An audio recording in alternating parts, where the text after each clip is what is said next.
우리 성경 말씀을 같이 찾아서 읽어보시겠습니다. 이사야서 26장 12절 말씀입니다.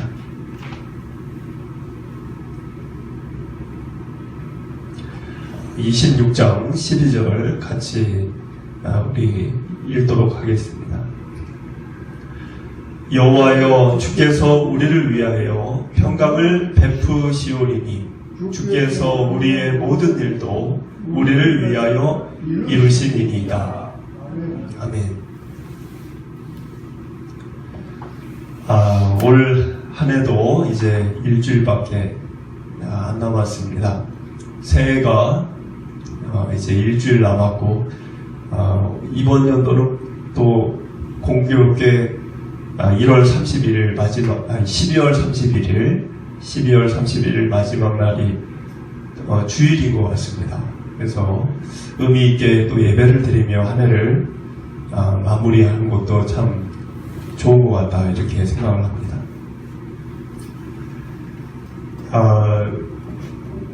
오늘 이제 성탄절 관련해서 이제 말씀을 이렇게 생각해 보다가 다른 본문으로 할까 이렇게 또 생각을 해봤는데, 또 오늘 들어가야 될 26장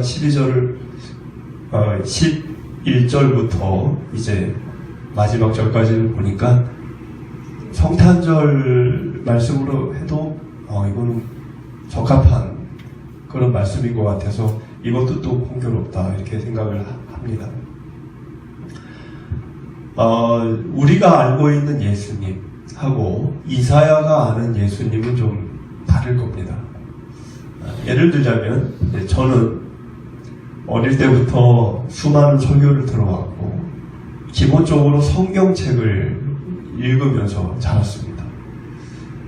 여름 성경학교도 해봤고, 이렇게 문화개방도 해봤고, 또 부흥회도 많이 참여해봤고, 수많은 성탄절과 수많은 부활절과 이런 것들을 또 지켜왔고, 저는 그렇게 예수님을 배워왔죠. 그럼 이사야는 그랬을까? 이사야는 주일 예배가 없습니다. 이사야가 주일 예배가 있었겠어요? 저와 여러분들은 수요 예배, 주일 예배, 새벽 예배, 금요 예배 다 그러면서 우리가 지내왔잖아요. 이사야는 그랬을까요? 이사야는 그런 게 없어요. 구약시대에 무슨 예배가 있습니까? 아무것도 없어요. 예배라는 게 없어요. 교회가 있습니까? 교회도 없어요. 그럼 성경책은 있었을까요? 성경책도 없어요. 설교를 들어봤을까요? 설교도 들어본 적이 없어요. 그런 이사야가 예수님을 아는 것은 그건 특별한 은혜가 아닌 이상은 알 수가 없어요. 누가 알려주는 것도 아니고, 어디에 써있는 것도 아니고, 어떤 모임이 있는 것도 아니고, 어떤 행사가 있는 것도 아니고, 저와 여러분들이 알고 있는 예수님, 저와 여러분이 알고 있는 하나님은 우리는 그런 과정을 통해서 알았지만 이사야는 전혀 그런 것이 없다는 것입니다. 그랬던 이사야가 예수님이 이 땅에 오실 것을 알았고, 그 예수님이 오셨을 뿐만 아니라 세상 끝나는 날 다시 오실 것도 알았고, 그리고 세상이 끝나는 그날 새하늘과 새 땅이 어떻게 펼쳐지는지도 알았고, 그건 대단한 거죠. 우리의 머리로는 이해할 수 없는 부분이지만, 우리가 이사야서를 읽으면서 여러분들이 좀 가져야 될 마음이 있다면 이사야의 시선에서 예수님을 생각해 보는 겁니다. 우리가 알고 있는 그 기준에서 예수님을 이렇게 형상화, 이미지화 하려고 하기보다, 그거는 우리는 어릴 때부터 들어왔으니까요. 우리는 성경 구절 암송하고 배우고 설교 듣고 예수님을 알잖아요. 그렇게 그런 거를 내려놓고 이사야의 관점에서, 이사야의 마음에서 예수님을 한번 여러분들이 생각해 보라는 거예요. 그러면 이사야가 예수님을 어떻게 알았구나, 어떤 모양으로, 어떤 형상으로 예수님을 이렇게 바라보고 있었구나. 그거를 느낄 수가 있습니다. 그러니까 그 이사야의 관점에서 한번 이렇게 예수님을 어떻게 우리가 좀 달리 볼 수 있는 부분이 있는지를 함께 나누었으면 좋겠습니다. 우리 11절, 오늘 말씀이 11절부터인데 11절을 같이 읽어보겠습니다. 여호와여, 주의 손이 높이 들릴지라도 그들이 보지 아니하오나 백성을 위하시는 주의 열성을 보면 부끄러워할 것이라. 불이 주의 대적들을 사르리이다. 여러분들 이렇게 읽으면 지금 이게 무슨 말을 하는 건지 좀 저도 한 번 읽으면 느낌이 안 와요. 이 한 구절을 가지고 한 시간을 생각합니다. 느낌이 안 와요. 저도 그냥 읽으면. 자, 여러분들 이 말씀을 좀 풀자면 세상에서 가장 어려운 곳이 있다면 뭘까요? 세상 자체가 어렵죠. 그러나 진짜 어려운 게 뭐냐면 세상에서 가장 어려운 거는 사람의 마음이에요. 사람의 마음. 사람의 마음이 완악하기 때문에 세상이 힘든 거예요. 세상이 왜 힘드냐? 사람 때문에. 왜? 사람의 마음이 완악하기 때문에. 성경은 완악한 마음, 완고한 마음이 타락한 인간의 본질적인 상태라고 얘기합니다. 하나님이 기적 같은 능력을 행하시면 사람들이 하나님을 믿을 것 같죠? 그렇지도 않아요. 모세가 능력의 지팡이를 들고 바로 왕에게 가서 10가지의 기적을 행했습니다. 바로가 믿었을까요? 하나님을? 절대 안 믿었어요. 성경은 그 부분을 어떻게 얘기하냐면 출애굽기 8장 19절을 보니까 요술사가 바로에게 말하되 이는 하나님의 권능이니이다 하였으나 바로의 마음이 완악하게 되어 그들의 말을 듣지 아니하였으니. 여러분들 요술사가, 그러니까 이 파라오, 애굽, 이집트에 요술사가 있었어요. 요술. 뭐 마술을 행했는지 뭘 했는지 모르겠지만 그 요술사가 왕에게 뭐라 그랬냐면 모세가 행하는 것은 하나님의 권능이라고 그랬어요. 근데 그 말을 들은 바로가 맞다. 네 말이 맞다. 저거는 하나님의 능력이야. 이랬을까요? 믿지 않았어요. 왜? 마음이 완악해서. 사람의 마음이 완강하고 완악하고 완고하면 어떤 일이 벌어지냐면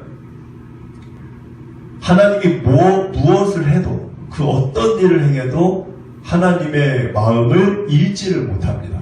하나님의 메시지를 듣지를 못해요. 그 본문 11절, 오늘 여러분들이 읽은 그 11절이 그거를 얘기하는 거예요. 여호와여, 주의 손이 높이 들릴지라도. 이 손이라고 하는 것은 하나님의 권능을 얘기하는 겁니다. 하나님의 능력. 근데 하나님의 능력이 높이 들려질지라도 그들이 어떻게 했다? 보지 아니하오나. 하나님의 능력을 아무리 행해도, 그 어떤 일을 행해도 사람들이 하나님을 믿지 않는 또 완악한 상태, 그걸 얘기하는 건데, 그런데 그랬던 이 완악한 이 사람들도 부끄러워할 때가 있다는 거예요. 언제 부끄러워하느냐?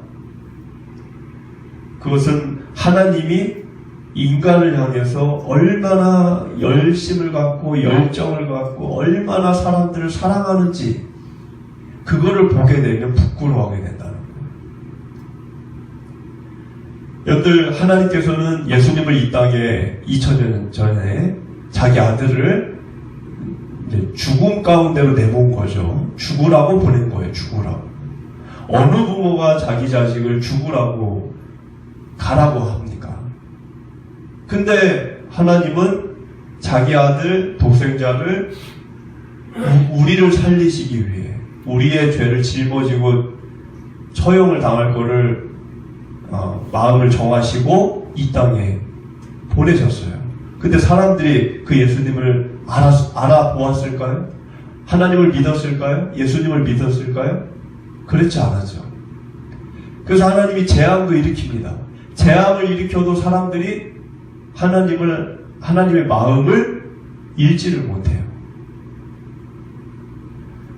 사람의 마음이 완악하면 예수님이 와도 재앙이 일어나도 하나님을 바라보지 못한다는 거예요.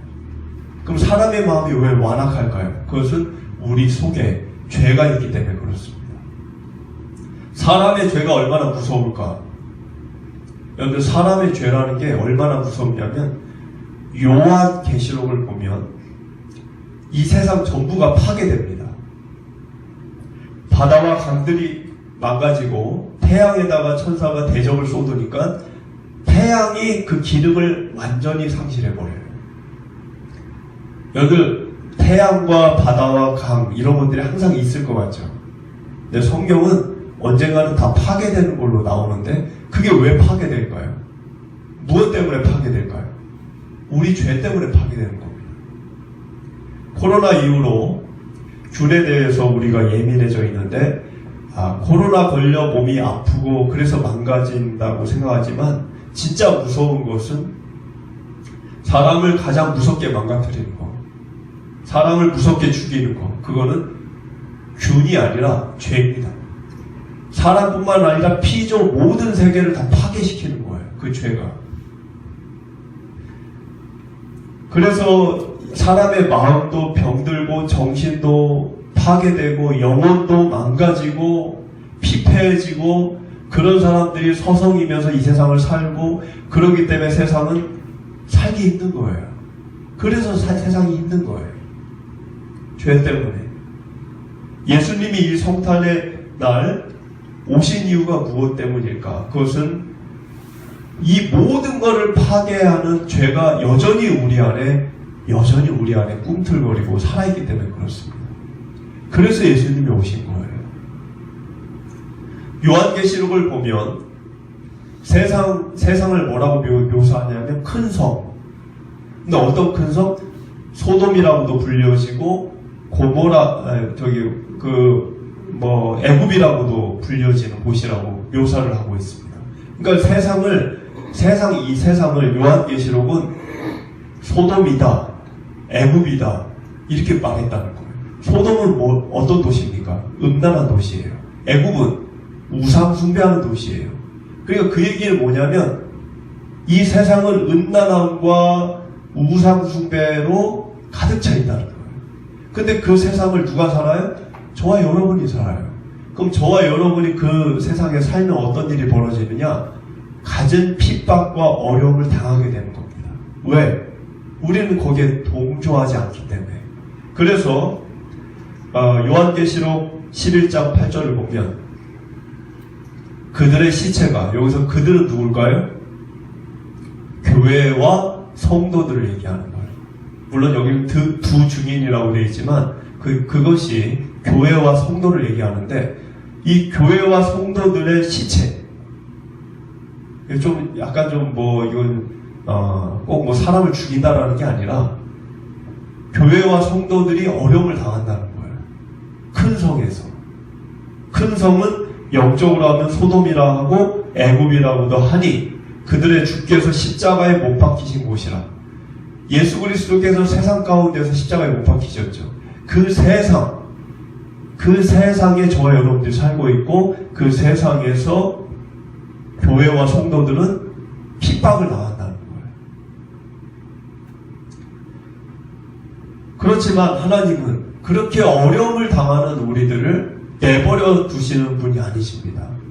성경을 보면 분명히 하나님은 임마누엘을 약속하셨어요. 마태복음 1장 23절을 보니 보라 처녀가 잉태하여 아들을 낳을 것이요 그의 이름을 임마누엘이라 하리라. 이를 번역한즉 하나님이 우리와 함께 계시다. 임마누엘, 하나님이 우리와 함께 계시다. 마태복음 28장 20절 내가 너희에게 분부한 모든 것을 가르쳐 지키게 하라. 내가 세상 끝날까지 너희와 항상 함께 있으리라. 성경은 누누이 약속하죠. 임마누엘, 함께 하겠다. 세상 끝날까지 함께 하겠다. 히브리 히브리서 13장 5절 그가 친히 말씀하시기를 내가 결코 너희를 버리지 아니하고 너희를 떠나지 아니하리라. 누누이 약속하는 거예요. 성경은 예수님이 그리스도께서 십자가에서 죽으시고 승천하셨지만 떠나신 게 아니라는 거예요. 우리와 영원히 함께 지금 이 순간에도 버리지 않고 떠나지 않고 함께 하신다라고 약속하고 있는 것입니다. 비록 우리는 소돔과 애국과 같은 그런 도시에서 살지만 우리 곁에는 주님이 함께 한다는 것을 성경은 얘기하고 있다는 거예요. 우리 오늘 본문 12절 같이 읽어보겠습니다. 여호와여 주께서 우리를 위하여 평강을 베푸시리오니 주께서 우리의 모든 일도 우리를 위하여 이루시니이다. 자, 여기 보니까 하나님은 뭘 행한다고요? 우리에게 평강을 베푼다. 평강이라는 단어가 히브리어 원어를 보면 샬롬 이렇게 되어 있어요. 샬롬의 뜻이 뭐죠? 샬롬. 우리는 그냥 흔히 평화, 화평 이렇게 생각합니다. 물론 그거 틀린 말은 아니에요. 그런데 샬롬의 근본적인 뜻은 그게 아니고 샬롬의 본질적인 뜻은 뭐냐면 단어의 뜻은 온전하고 완전하고 부족함이 없고 모자람이 없는 조화로운 상태, 그런 뜻이에요. 그렇기 때문에 이 샬롬이라는 단어는 여러 가지에서 쓰입니다. 예를 들면 육신의 샬롬이라 이러면 육신이 부족함이 없으니까 건강을 얘기하는 거예요. 스가랴서의 샬롬의 주수다 그러면 모자람이 없는 주수다. 그럼 뭐예요? 풍년이에요. 풍년.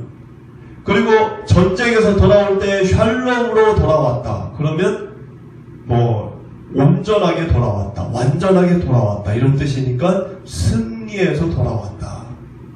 또 사람과 사람 사이에 샬롬이다. 이러면 사람과 사람의 관계가 아름답다. 나라와 나라 사이의 관계가 샬롬이다. 그러면 나라와 나라 사이가 평화다. 여러 가지 의미예요. 여러 가지 의미로 쓰이는 단어가 샬롬이라는 뜻이에요. 근데 이 샬롬의 왕이 누구냐는 거예요. 사르 샬롬, 사르 통치자, 샬롬 평강. 이 평강의 왕이 누구냐는 거예요. 그 왕은 예수님이라는 거예요. 이사야서 9장 6절을 한번 보겠습니다. 자, 이사야서 9장 6절을 보니까 예수님을 뭐라고 얘기해요? 평강의 왕이라 할 것입니다. 왜 이게 예수님일까요? 앞절을 보니까 이는 한 아기가 우리에게서 낳고, 한 아기가 누굽니까? 2000년 전에 이 땅에 오신 예수님을 얘기하는 거예요. 한 아기가 우리에게서 낳고, 이사야는 예수님이 인간의 몸으로 태어날 걸 알고 있었어요. 성육신 하실 걸 알았어요. 설교도 없고 성경책도 없고 아무것도 없는 시대에 어떻게 그걸 알았을까? 대단한 거죠. 우리야 다 듣고 배웠으니까 아는 거지만, 한 아기가 낳고 우리에게 주신 바 되었는데 그의 어깨는 정사를 메었고, 정사라는 거는 주권, 권세 이런 거죠. 그러니까 예수님이 이 세상의 모든 주권자라는 거. 그리고 그의 이름은 기묘자라 모사라. 기묘자 모사는 인간의 능력을 뛰어넘는 지혜, 우리가 알 수 없는 지혜, 가장 큰 지혜, 그 분이라는 거예요. 예수님이. 그리고 전능하신 하나님이라.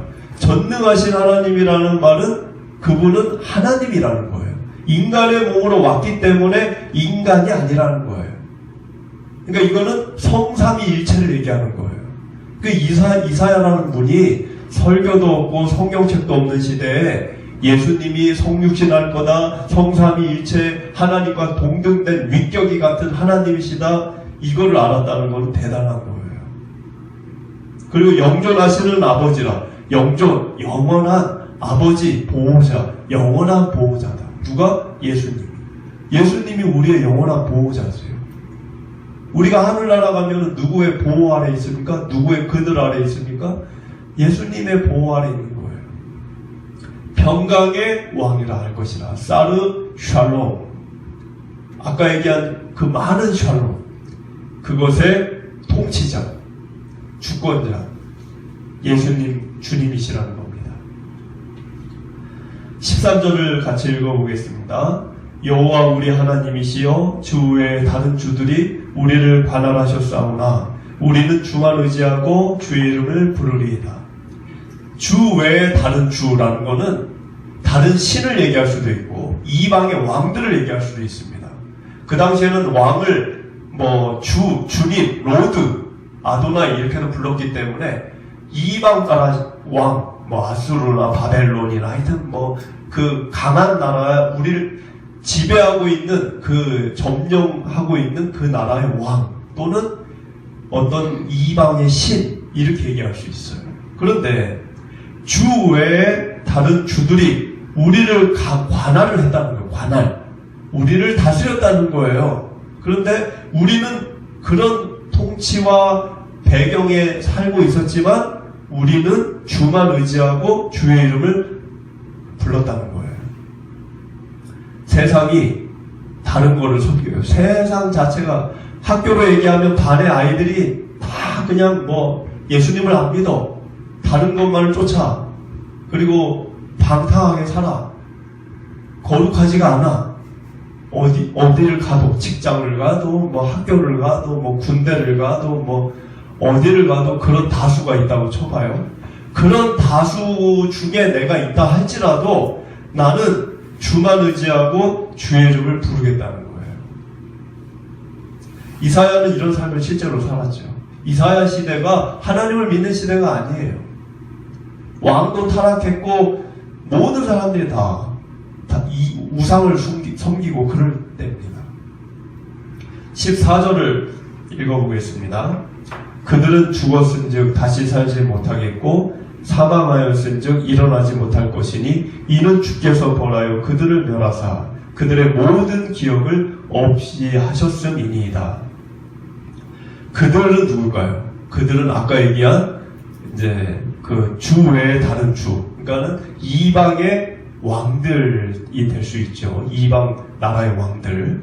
근데 그들이 이방의 왕들이라고도 얘기할 수 있지만 이방의 왕은 하나님을 안 믿어요.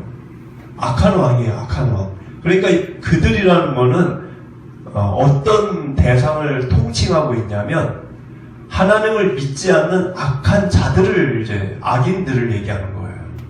그들이라는 게 하나님을 떠나 사는 악인들, 하나님을 멀리하고 사는 사람들, 그 악인들, 그들은 죽었는데 언젠가 다 죽잖아요. 누구나 죽었는데 그 다음 구절에 뭐라고 되어 있죠? 다시 살지 못하겠고. 자, 그러니까는 다시 살지 못한다. 그러면 누군가는 다시 산다는 이야기죠. 누군가는 다시 사는데 저 사람들은 못 살아. 다시는. 그런 의미예요. 그 얘기는 불의를 행하고 하나님을 멀리하고 하나님을 무시하는 이들의 마지막은 살아생전에 어떤 권력과 어떤 통치력과 어떠한 재물과 힘을 누렸다 할지라도 결국은 멸망이라는 거예요. 그들은 다시 이전처럼 죄를 지으며 활개치지 못하도록 하나님이 다시 산 것을 다시 살 수 있는 그 삶이라고 하는 것을 허용하지 않는다는 거예요. 그러니까 이전처럼 죄짓고 살지 못하게 만들겠다는 거죠. 다시 살면 또 죄지을 수 있는 자들이니까. 그래서 14절에 다시 살지 못하겠고 일어나지 못할 것이니, 다시는 그들이 일어나지 못하게 하시겠다는 거예요. 악인의 마지막 모습을 얘기하는 거죠. 15절을 읽어보겠습니다. 여호와여 주께서 이 나라를 더 크게 하셨고 이 나라를 더 크게 하셨나이다. 스스로 영광을 얻으시고 이 땅의 모든 경계를 확정하셨나이다. 여기 이 나라는 어딜까요? 이 나라 하나님의 나라예요. 하나님이 이루어 가시기 원하는 나라, 하나님의 나라, 그 의롭고 선하고 죄인들이 없는 나라, 그 나라를 더 크게 하시고 더 크게 하실 거라는 거예요. 스스로 영광을 얻으시고 이 땅의 모든 하나님의 나라의 경계를 치신다는 거예요. 우리 16절을 읽어보겠습니다. 여호와여 그들이 환난 중에 주를 앙모하여 싸우며 주의 징벌이 그들에게 임할 때 그들이 간절히 주께 기도하였나이다. 자, 이 구절을 보면 알 수 있는 게 뭐냐? 16절에서 알 수 있는 거는 믿는 자는 환난을 겪을 수 있다는 거예요. 여러분, 교회 다니고 우리가 신앙생활 한다고 해서 고난을 겪지 않는 게 아닙니다. 그건 착각하면 안 돼요. 믿는 이도 고통 가운데, 죽음 가운데, 괴로움 가운데 내몰릴 수 있습니다. 그런데 16절을 보니까 그들이 하나님의 나라의 백성들이 환난을 겪어도 환난 중에 뭐를 했다? 주를 앙모하여 싸우며 주의 징벌이 그들에게 임할 때, 주의 징벌이라는 게 뭘까요? 하나님이 이 땅에다가 벌을 내리면은 믿는 사람은 안 격리하는 거예요. 여러분들 이 땅에 뭐 질병이 들이닥치고 이 땅에 전쟁이 들이닥치고 이 땅에 천재지변이 일어나고 그러면 믿는 사람은 그 어려움 중에서 아주 무슨 딱 보호막이 딱 쳐집니까? 전쟁이 터지면 믿는 사람들은 전쟁 어려움을 안 겪어요? 그러니까는 믿는 이들이 징벌을 받을 때 그 한복판에 있을 수 있다는 거예요. 하나님이 나라의 징벌을 일으키고 세계의 징벌을 주고 할 때 그 안에는 믿는 자들이 있죠. 그런데 그 믿는 이들이 불평하고 원망하고 하나님을 믿는데 이게 뭐야? 내가 하나님을 섬기는데 이게 뭐야? 이러지 않고 16절을 보니까 뭐라고 나와요? 주의 징벌이 그들에게 임할 때 그들이 간절히 주께 기도하였나이다. 이게 진정한 성도예요. 왜 이렇게 할까요? 지금 내가 어렵지만, 지금 눈앞이 캄캄하지만, 지금 내 자체가 하루하루가 고통이지만, 이 역시, 지금의 이 상황 역시 하나님의 어떤 뜻이 있다는 것을 생각하면서 하나님의 어떤 내가 알지 못하는 하나님의 그 어떤 선하시고 의로우신 뜻이 있다는 것을 믿고 이 어려움을 견디고 참아내고 살아간다는 거예요. 이런 사람은 고난이 좌절이 아니죠. 고난이 낙심이 되지 않고 고난이 끝이라고 여기지 않습니다. 왜? 이 고난 속에서 하나님이 이루어 가시는 거대한 하나님의 계획과 뜻과 선이 있다는 걸 믿기 때문에. 그래서 주의 징벌이 임할 때 간절히 기도할 수 있는 거예요. 17절을 읽어보겠습니다. 여호와여 잉태한 여인이 산기가 임박하여 상고를 겪으며 부르짖음 같이 우리가 주 앞에서 그와 같으니이다. 자, 이 17절은 뭐냐면 아까 16절에서 의인들이 성도들이 고난을 당해요. 어려움을 겪어요. 그 어려움이 얼마나 큰지 17절을 보니까 마치 잉태한 여자가 산기가 임박하여 겪는 상고와 같은 고통이었다. 저는 남자라 애를 낳아보질 않아서 애 낳을 때 얼마나 아픈지는 제가 모르겠어요. 근데 여성분들에게 물어보면 애 낳을 때만큼 힘든 적이 거의 없는 것 같더라고요. 사시면서. 그때만큼 아플 일을 겪는 일은 뭐 없는 것 같아요. 제가 여쭤봤을 때. 얼마나 아픈지 몰라요. 애를 낳을 때. 그런데 성도들이 고난을 겪고 세상에 살면서 어려움을 겪을 때 그 고통이 그 정도로 힘들다는 거예요. 그래서 부르짖는 거죠. 17절에 부르짖음같이 우리가 주 앞에서 그와 같다. 우리의 삶이 그와 같습니다. 하나님. 지금 그걸 얘기하는 거예요. 그런데 그렇게 의인들이 고통을 겪고 의인들이 고난을 겪고 아픔을 겪으면 결과는 좋아야 될 거 아니에요. 결과는. 그런데 그 결과가 그것이 바람 같은, 그냥 지나가는 아무 잡히지도 않는 그런 바람과 같은 경우도 있다는 것을 그 다음 절에 얘기합니다. 우리 18절을 읽어보겠습니다. 우리가 잉태하고 상고를 당하였을지라도 바람을 낳은 것 같아서 땅에 구원을 베풀지 못하였고 세계의 거민을 출산하지 못하였나이다. 자, 여러분들 이 말이 좀 이해가 되시나요? 의인이 고통을 겪었어요. 고난을 겪었어요. 그런데 주님을 믿었어요. 그 가운데서도 신앙을 지켰어요. 그런데 결과는 뭐예요? 바람이에요. 결과는 바람이야. 허무하잖아요. 여기 보니까는 구원을 베풀지 못하고 세계 거민을 출산하지 못했다. 사람들을 구원시키지 못했다는 거예요. 그렇게 신앙을 지켰는데 이걸 어떻게 여러분들 이해해야 되나요? 이사야가 지금 뭐 이상한 얘기하는 건가요? 이 말은 이런 뜻입니다. 여러분들이 이 구절을 잘 생각해야 돼요. 이거를 이상하게 해석하면 안 되는데 이 18절의 말씀은 뭐냐면 하나님을 떠나서, 그러니까 하나님 없이, 하나님의 도움 없이 우리의 힘만으로, 우리의 능력만으로, 우리의 노력과 애씀과 어떤 그런 것만으로는 우리가 어떤 어려움을 겪는다 할지라도, 어떤 애를 쓴다고 할지라도, 어떤 희생을 치른다 할지라도 하나님이 우리를 도와주지 않으면 우리는 아무것도 할 수 없다는 거예요. 그러니까 우리 인간이라는 자체를 얘기하는 거예요. 18절은 인간이라는 이 존재 자체를 얘기하는 거죠. 인간은 아무런 능력이 없다는 거예요. 인간이 아무리 고통을 겪고 고난을 겪고 희생을 치르고 노력을 하고 애를 쓰고 막 동분서주하고 뭘 한다 할지라도 하나님의 도우심 없이는 우리 인간은 바람을 낳을 수밖에 없고 구원을 만들 수도 없고 아무것도 할 수 없다는 거예요. 근데 19절에서는 그 다음 절 19절에서는 뭘 얘기하느냐? 우리 인간은 그렇지만 하나님이 우리를 도우시면 우리는 살아난다는 거예요. 우리 19절을 읽어보겠습니다. 19절.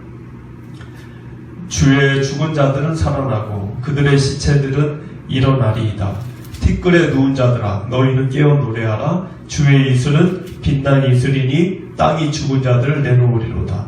자, 여러분들 19절에 티끌에 누운 자 이렇게 나오죠. 티끌이라는 게 뭐예요? 티끌은 먼지인데 흙을 얘기하는 거예요. 그러니까 흙에 누운 자는 누굽니까? 무덤에 묻혀있는 시체들을 얘기하는 거예요. 그러니까 죽은 자들이죠. 죽은 자들아 너희는 깨어 노래하라. 주의 이슬. 그러니까 죽은 자들이 깨어나는 건 언제입니까, 여러분들? 죽은 자들, 저 무덤에 있는 이미 죽은 자들이 깨어나는 때가 언제입니까? 주님이 오시는 그날이에요. 부활하는 날. 지금 이 이사야는 지금 뭘 얘기하는 거냐면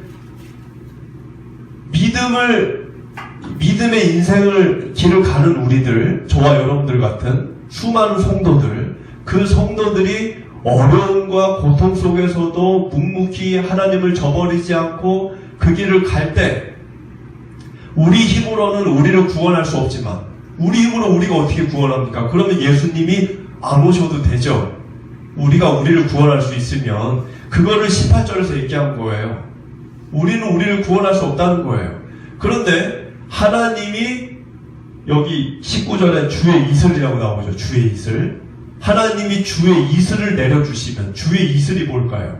여러분들 이스라엘은 사막과 같은 땅이에요. 비가 건조한 땅이에요. 그러니까 이슬이 내리면 그 이슬 때문에 식물과 작물과 꽃들이 자라납니다. 그러니까 이슬이라는 건 뭐냐? 생명의 원천이에요. 그러니까 이사야는 지금 그걸 빗대어서 얘기해요. 빗대어서. 너희들 헬몬산의 이슬을 보지 않느냐? 헤르몬산. 그 이슬이 나중에 모여서 거대한 강이 되지 않느냐? 그 강들이 흘러 가는 곳마다 초목이 무성해지지 않느냐? 그 이슬이 바로 예수 그리스도 그분이라는 거예요. 그래서 그 주의 이슬이라는 거는 예수님 그분을 얘기하는 거예요. 그러니까 하나님이 주의 이슬 내리신다는 거죠. 예수님을 이 땅에 보내주시면 그러면 그로 인하여 죽은 자들이 무덤에서 일어나는 역사가 앞으로 일어날 거를 얘기한 거예요. 그러니까 여러분들 이사야라는 이분은 아까 제가 얘기했죠. 우리가 알고 있는 단어나 우리가 알고 있는 지식으로 예수님을 형상하지 말고 제가 설교 초반에 얘기했죠. 이사야의 관점에서 예수님을 생각해 보시라고. 그래서 땅이 죽은 자들을 여기 써있잖아요. 19절에 땅이 죽은 자들을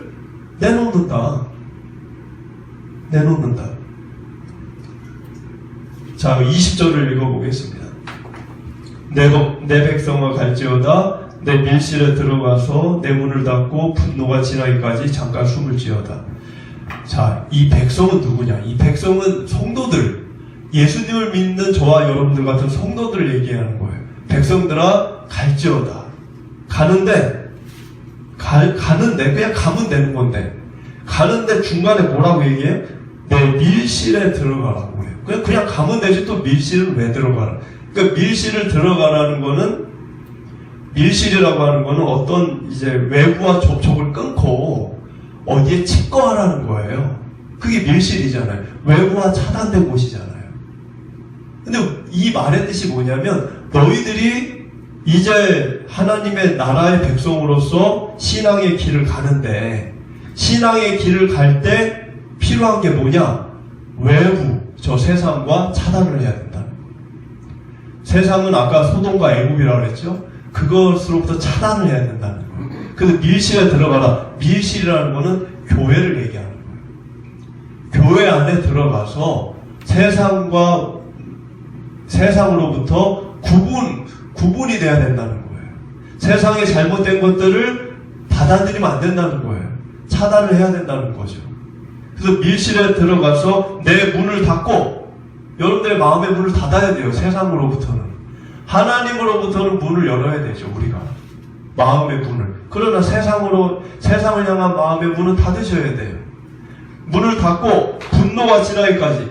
분노가 지나간다. 이 얘기는 하나님은 죄인들을 향하여 언젠가는 분노로 이 세상을 심판하시는 날이 옵니다.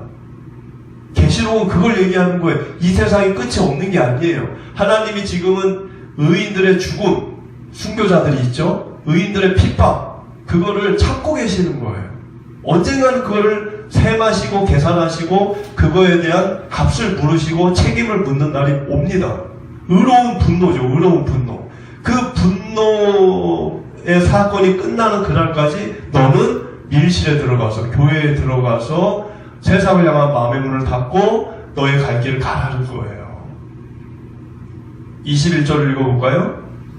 보라 여호와께서 그의 처소에서 나오사 땅의 거민의 죄악을 벌하실 것이라. 땅이 그 위에 잦았던 피를 드러내고 그 살해당한 자를 다시는 덮지 아니하리라.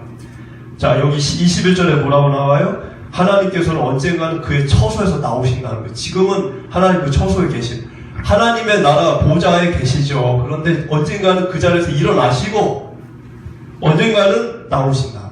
왜? 땅의 거민들 심판하시기 위해 최후 심판을 얘기하는 거예요. 최후 심판. 그 땅의 거민의 죄악을 벌하실 것이라. 땅이 그 위에 잦았던 피라고 하는 거는 의인들의 피. 여러분들 얼마나 많은 순교자들이 죽었는지 몰라요. 이사야도 허리가 잘려서 죽었잖아요. 이사야만 그랬습니까? 얼마나 많은 성도들이 죽임을 당했습니까? 그걸 계산할 수 있어요? 몇 명인지? 역사상 죽은 자, 그 순교자들의 수를 카운트할 수 있습니까? 하나님이 그거를 가만히 방관하시는 게 아니라는 거예요. 그 피를 드러내겠다는 거예요. 언젠가는. 책임을 묻겠다는 거예요. 그 살해당한 자, 이제 순교자. 살해당했다는 거는 이제 예수님을 믿기 때문에 죽임을 당한 자들도 있고 또 죽지는 않았지만 예수를 믿는 것 때문에 가족들에게 또는 동네에서 또는 주민들에게 또는 직장에서 핍박당하고 어려움 당하고 이 모든 것들이 다 포함되는 거예요. 그 살해당한 자를 다시는 덮지 아니하리라. 다시는 덮지 않는다. 여러분들, 의로운 자가 핍박을 당하지 않고 살해를 당하지 않는 그런 시대가 올 것이다. 다시는 덮지 않는다. 땅이 이제는 그 피를 드러내서 덮지 않는다는 거예요. 그 덮지 않는다라는 이 말의 뜻이 뭐냐면 다시는 땅에 의로운 자들이 피를 흘리는 일이 없어질 거라는 거예요. 그거는 이 세상에서 가능합니까? 불가능합니까? 이 세상에서는 불가능한 거예요. 지금도 북한에서는 또는 저 무슬림 쪽에서는 또는 어딘가에서는 지금도 현재 여러분들과 저처럼 예배드리는 이 시간에도 예수 믿는 것 때문에 피를 땅에 흘리는 이들이 있어요. 그거는 이 세상에서는 항상 있을 거예요. 항상. 요한계시록을 보면 세상 망하는 날까지 있어요. 그거는. 믿는 자들의 핍박은. 그러면 땅에 믿는 자들, 의로운 이들이 피를 안 흘리고 핍박을 안 받는 이 시대는 언제입니까? 이 시대는 이 세상이 아니에요. 저 세상이에요. 저 세상. 하나님의 나라를 얘기하는 거예요. 그러니까 지금 얘기하는 거 21절은 뭐냐? 그 살해당한 자를 다시는 덮지 아니하리라. 이 세상은 끝난다는 거예요. 이제 저 세상이 열린다는 거예요. 그런데 이사야가 예수님의 탄생부터 예수님이 와서 뭘 하실 것이며 그 예수를 믿는 이들 통해 이 세상의 역사는 종국적으로 어떤 일이 벌어질 것까지 이 짧은 구절에 다 기록을 한 겁니다. 근데 이거를 그냥 이렇게 읽으면 이해가 안 돼요. 이 이사야서를 이렇게 깊이 봐야 되는데 그냥 이게 무슨 문학 작품인 것처럼 이렇게 읽으면 안 된다는 거예요. 이사야는 목숨을 걸고 쓴 거예요. 목숨을 걸고. 그냥 기분 좋게 쓴 게 아니에요, 이게. 그래서 우리가 이 빌립보서 2장 8절 사람의 모양으로 나타나서 자기를 낮추시고 죽기까지 복종하셨으니 그 십자가의 죽으심이라. 예수님이 우리를 위해 이렇게 하셨다는 거죠. 그래서 우리에게 샬롬 평강의 왕이 되시어서 영원토록 우리의 보호자, 인도자, 기묘자라 모사라 평강의 왕이신 그 주님이 오신 이 성탄을 우리가 기쁨으로 주님께 경배드리고 주님께 감사드릴 수 있는 우리의 날이 되기를 간절히 소원합니다.